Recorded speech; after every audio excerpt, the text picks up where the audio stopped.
Bonjour Guy, donc on te rencontre pour une fraction de seconde. Ce livre où tu racontes la vie mouvementée d'Edouard, j'arrive pas à prononcer, Muybridge. Ah oui, en français on dit Muybridge, les Anglais le prononcent différemment. Ouais. Qu'est-ce qui t'a motivé pour faire ce projet?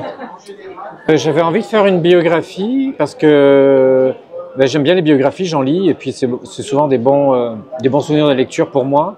Et lui, je le connaissais parce que j'ai fait des études dans le dessin animé. Et comme référence, on avait tous son livre, en fait, Human in Motion. Et donc, c'est comme ça que moi, je l'ai connu comme photographe. Et après, j'ai entendu un podcast sur sa vie. Et je vois qu'il avait été avant un grand photographe connu, qu'il avait été engagé par Stanford pour prendre la photo du cheval au galop, et puis tout ce qui s'est en suivi. Et qu'il avait une vie très mouvementée. Je me dis, ça ferait un bon sujet de biographie. Il n'est pas très connu. D'ailleurs, moi, quand j'ai fait des recherches pour faire son livre, j'ai lu des biographies, mais c'était qu'en anglais, en fait. Il n'y en avait pas en français. Et je me suis dit, tant mieux, comme ça, je le ferai découvrir aux lecteurs francophones. Et voilà, un peu tout ça. En fait, bon, c'est quand même une vie incroyable qu'a eu cet homme, Ouais. qu'on découvre quand on le lit. Est-ce que tu as été surpris, toi aussi, par sa vie? Oui, c'est sûr, parce que je pensais qu'il avait fait une seule activité dans sa vie, c'est de prendre des photos qu'on connaîtrait bien, le cheval au galop, tout ça. Il avait eu une vie avant, il a eu une vie après, et ils ont été tous mouvementés. Il était photographe, et j'aimais bien le contexte, en fait, parce que faire une biographie pure de la vie du gars, ça m'intéresse pas tant que ça. Mais par contre, d'expliquer le contexte de cette époque-là, de qu'est-ce qu'il vivait, qu'est-ce que c'était que la photo au tout début, et l'impact que la photo qu'il a pris du cheval a eu sur le cinéma, sur la photo et puis sur la peinture, parce qu'après ça a été comme une explosion dans le monde des arts, et on a vu pour la première fois quelque chose qu'on ne voyait pas à l'œil nu, c'est-à-dire le mouvement figé dans le temps. Donc et il l'a fait lui bien avant que ça soit possible, parce qu'il a dû inventer l'obturateur et toute une technique pour arriver à faire ça. À un moment, donc, tu mets aussi à l'avant que cet homme a été un meurtrier.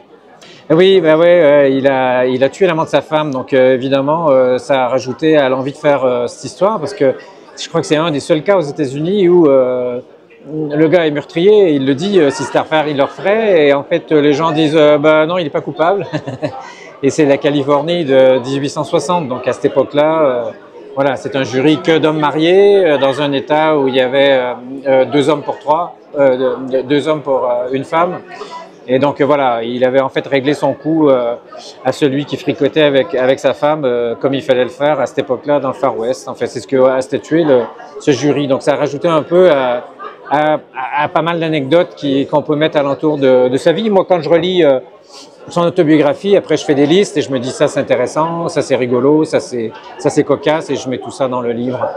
L'autre point positif que tu as fait là, moi je trouve, c'est que en fait, on s'attache un peu à cet homme, oui, mais il n'est pas sympathique pour nous non plus. Non, c'était pas un gars facile. Je crois qu'il devait être un peu autiste comme gars.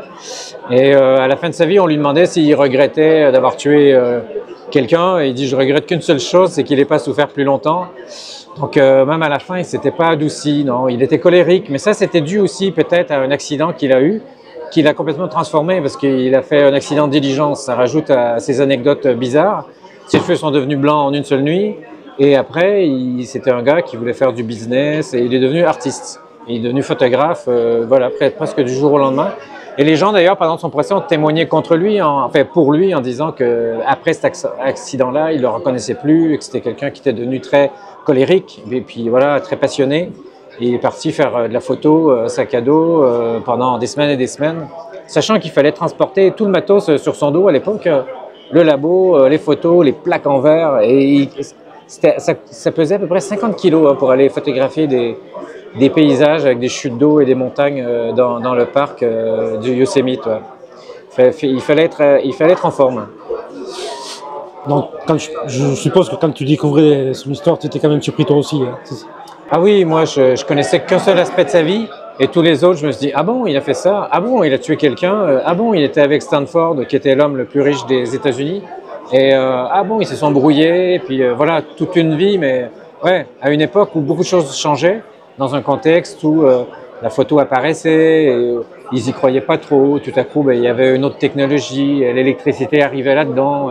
Et voilà, donc au début, je fais un petit résumé en mettant la tête de toutes les gens qu'on parcourt dans le bouquin. Et bon, c'est fou quand même, on voit Tesla, on voit Rodin, on voit Degas, tous ces gars-là. Ils avaient assisté à une présentation qu'il avait fait à Paris. Et voilà, ça se télescope avec l'époque. Moi, ça, j'aime bien ça. Quand tu fais donc, les recherches pour sur son histoire, tu as nommé plusieurs personnalités qui ont existé.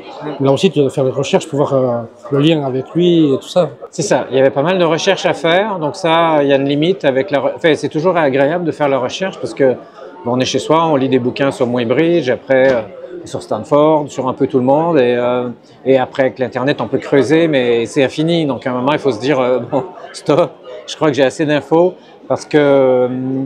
moi, il m'est arrivé dans le livre de raconter des personnages, des anecdotes, et en relisant, parce que moi je fonctionne beaucoup comme ça, c'est-à-dire j'écris, après je dessine, et après je relis et j'enlève des bouts, je recoupe, je refais du montage. Et donc c'est toujours, quand je fais une page, elle est potentiellement à être refaite ou redécoupée pendant que je vais relire tout ça. Donc il y a des gens que j'avais présentés là-dedans, et en fait... ça marchait pas. Donc, au bout de deux pages, voilà, je me dis, en fait, soit je passe plus de temps pour le présenter, ou je le mets pas. Donc, il y a des pages que j'avais mis, que j'ai enlevées. Donc, voilà, ça fait partie du processus de l'album, là, où il y a beaucoup de gens que je rencontre. Et à un moment, il faut pas trop en mettre non plus. Donc, il faut trouver le juste milieu. Moi, j'ai toujours un peu peur d'emmerder les lecteurs, donc j'en mets beaucoup. Mais à un moment, quand je relis, je me dis, bon, là, faut ça, j'enlève. Là, faut que je mette je ralentisse un peu le rythme et tout ça. Parce que moi, ce qui m'importe, c'est surtout le rythme, en fait. Le rythme. Donc, que le lecteur tourne les pages, c'est parfait. Et quand on me dit, voilà, je l'ai lu d'une traite, je me dis, voilà, j'ai fait le job. Moi, ça me paraît très important, ouais. Moi, quand j'ai des bouquins et ça me tombe des mains, ouais, je sais pas, je me dis, j'aimerais faire un autre genre de bouquin. Et là, quand on commence la lecture, on a l'impression qu'on va découvrir une histoire du Far West. Le type, il part dans la montagne faire ses trucs. Mais finalement, de ce départ-là, d'un immigrant, parce qu'il est anglais, puis il va aux États-Unis. Ouais. Et à la fin, quand on découvre que cet homme-là a changé beaucoup de choses, et qu'encore aujourd'hui, ça se développe, et tout ça à cause de lui, c'est incroyable quand même. C'est incroyable parce que l'autre fois, bon, moi j'ai pas, mais quand on a un smartphone, on prend des photos, il y a toujours le bruit de l'obturateur qui fait clac-clac. Et en fait, l'obturateur, c'est lui qui l'a inventé, et le clac-clac qu'on entend, c'est le mouvement ce mouvement en guillotine qu'il a mis en place, qui a été utilisé dans tous les appareils mécaniques. Et curieusement, on l'a encore sur les téléphones portables aujourd'hui. Donc Muybridge est toujours avec nous. Il est avec nous aussi parce que sa technique, bon, elle a été utilisée dans Matrix, j'en donne un exemple. Donc c'est vraiment, là, ils ont repris exactement la technique qu'il a mis en place pour le cheval au galop, sauf que là, ils ont mis une centaine d'appareils photo pour faire cette célèbre séquence où Neo évite les balles au ralenti. Mais c'était aussi dans les Jeux Olympiques. Dans les Jeux Olympiques, il y avait une série de caméras, et quand on changeait d'angle, de l'est en ouest sur un terrain de basket, tout à coup, il y avait une espèce de mouvement en 3D. Je me disais, ah, c'est bizarre, ils la refont en 3D. Mais après, j'ai vu, il y avait des bras, il y avait des appareils photo qui étaient tout le long. Et je me dis, ah tiens, ils ont repris la technique de Muybridge. Ça marchait assez bien. Hein. Donc sur l'histoire, c'est pas non plus une histoire joyeuse. Et pourtant, tu arrives à mettre des moments d'humour dedans. Ouais, ben c'est pas volontaire ça, ouais, mais j'arrive pas à raconter une histoire autrement qu'après un peu d'humour. Et je sélectionne aussi les moments un peu cocasses de sa vie, les trucs qui moi j'aurais envie de lire finalement. Donc évidemment, quand il tue l'amant de sa femme, c'est pas très drôle. Mais après, ce qui est drôle, c'est qu'on l'attache, on le met dans une diligence, et la diligence s'embourbe, tombe, et tout le monde se retrouve les quatre fers en l'air. Et il se retourne et Muybridge n'est plus là, il s'est évadé, au secours. Et en fait, pas du tout, il était remonté les mains dans le dos, et il attendait qu'on l'amène en prison au lieu de s'évader. Donc je sais pas, ce genre de truc-là, moi je trouve ça cocasse, j'ai envie de le mettre, et ça prend une tournure humoristique. Ouais. Mais ça me va aussi qu'il y ait de l'humour. Parce que... Je pense aussi à la scène où donc, il va faire déplacer les gens nus, lui-même se met nu, et que les gens regardent autour, sont choqués, comme ça. Ouais. Ça apporte un peu d'humour quand même, ça, je trouve. Oui. Puis les études, ça se passait à l'université de Pennsylvanie, et là c'est l'époque victorienne, et il faisait promener ces gens nus, alors qu'en même temps, tu avais Marais en France. Je regardais les photos de Marais, ils sont en maillot, ou ils ont un espèce de grand habit blanc. Mais lui, non, il voulait que ce soit comme les animaux qu'il prenait, donc nus, et il se voyait comme un scientifique. Et comme ça râlait, c'était l'université, il y avait des jeunes de l'université qui essayaient de voir parce qu'il y avait des femmes qui se faisaient photographier nues. Donc ça, c'est assez cocasse, donc ça marche bien dans le bouquin qui est assez sérieux. Et lui, bah, pour montrer l'exemple, il se fout à poil et il n'avait pas trop de barrières dans sa tête. Hein. Ce qui fait que voilà, il a imaginé des choses aussi. C'était quand même un bricoleur, un scientifique, parce qu'à cette époque-là, pour faire de la photo, il fallait non seulement être musclé pour la transporter, mais il fallait être aussi pas mal chimiste parce que toutes les substances qu'il mettait pour faire les premières photos avec du collodion humide et de l'argent et de l'émulsion, les développer. Parce que lui, on ne sait toujours pas comment il a fait sa sauce pour arriver à développer des photos instantanées à une époque où la photo instantanée n'existait pas, hein, parce qu'ils étaient encore avec un chapeau devant l'objectif à compter jusqu'à 20 et à remettre le chapeau, et puis voilà, c'est dans la boîte. Et lui, il arrive avec des obturateurs en guillotine et avec l'électricité, et ben, c'était de la science-fiction pour tout le monde. Donc il avait 15 ans d'avance sur tout le monde, et puis après, il a essayé de photographier tout ce qui bougeait pour le mettre dans une somme colossale de livres qu'il n'a jamais vendu de son vivant, le pauvre, mais qui se vend en version concentrée. C'est ce que moi j'ai eu quand j'étais étudiant, qui se vend encore aujourd'hui, 150 ans. C'est ce qu'on appelle un best-seller quand même, non? Donc tu as passé un bon moment là-dessus. Ouais, ouais. Quand tu as mis le mot faire, est-ce que ça t'a fait quelque chose? Oui, toujours, ouais, parce que quand on est avec un personnage comme ça, qui n'est pas sympathique, on s'attache quand même. Et on arrive à voir le côté humain dans le bonhomme. Et voilà, c'est l'inertie d'un grand projet. Quand on l'arrête, on se dit, bon, je vais faire quoi après?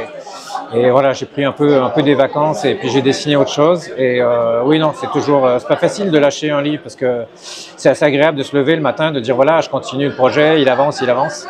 Et c'est confortable. D'en démarrer un, c'est plus compliqué. Est-ce que tu as envie de refaire une autre biographie? Ah oui, tout à fait, parce que c'était pas celui que j'avais prévu de faire à l'origine. Je voulais faire un marchand de tableaux, mais j'ai hésité. Après, je suis revenu sur sa vie et je me suis dit, ouais, je vais quand même creuser un peu. Et en creusant, je me suis dit, ah ouais, non, quand même, ça vaut la peine. Et je me suis dit, je vais faire lui. Mais c'est un peu, voilà, une préparation pour le prochain qui sera meilleur. Non, qui sera très différent, mais ça me plaît de faire des biographies. Et là, tu as parlé de notre projet que tu as en cours, là oui, là, je fais une adaptation littéraire d'une petite nouvelle en littérature. Et que j'illustre. Donc là, c'est entre la BD et le texte. Mais c'est pas mon texte, c'est quelqu'un d'autre. Bon, merci beaucoup. Merci.